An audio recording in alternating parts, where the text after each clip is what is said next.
right, someone asked me if I could also show how I finish off the I-cord cast on. So I cast on for 33 stitches. For simplicity's sake, let's say this pattern calls for 30 stitches cast on. We're gonna have 33.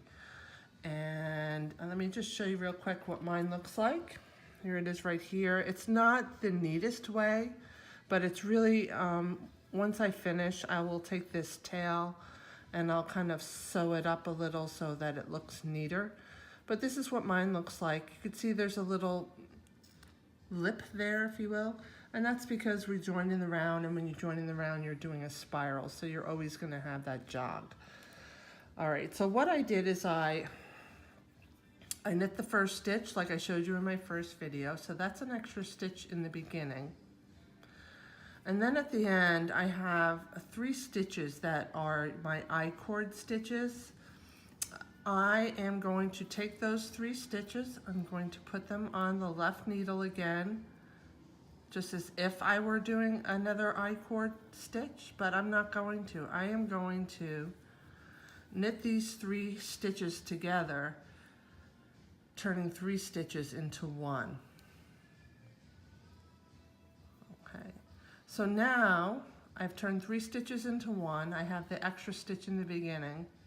So now I have just 1 extra stitch on the needle. So now we're ready to join in the round, and one of the things I like about the I-cord cast on is it makes it so much easier not to twist your stitches. I'm just guessing here what's about halfway through, and just get the tail out of the way.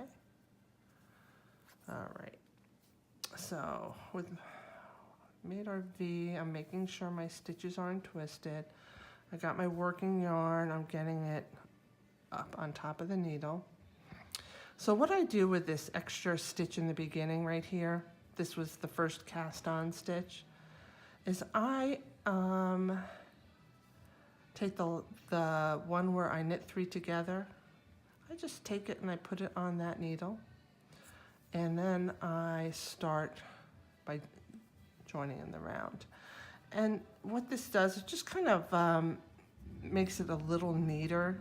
I pull that stitch really tight, and then I know that her pattern says to slip the first stitch, but for this first round, I did not slip the first stitch, but no one is going to notice. So you knit that. It's the last stitch from your right needle together with the first stitch on your left needle, and then that's it. You are ready to start knitting your pattern, and that's it. I hope that helps. For those of you that still haven't finished your I-cord cast on, that's the way I do it.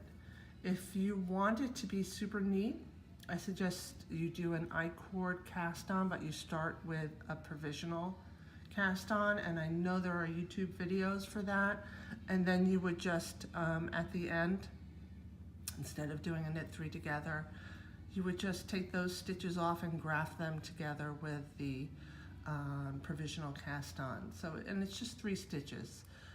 That's if you want it perfect, but if this is okay with you and you're comfortable fixing it up with a stitch or 2, then just do what I did.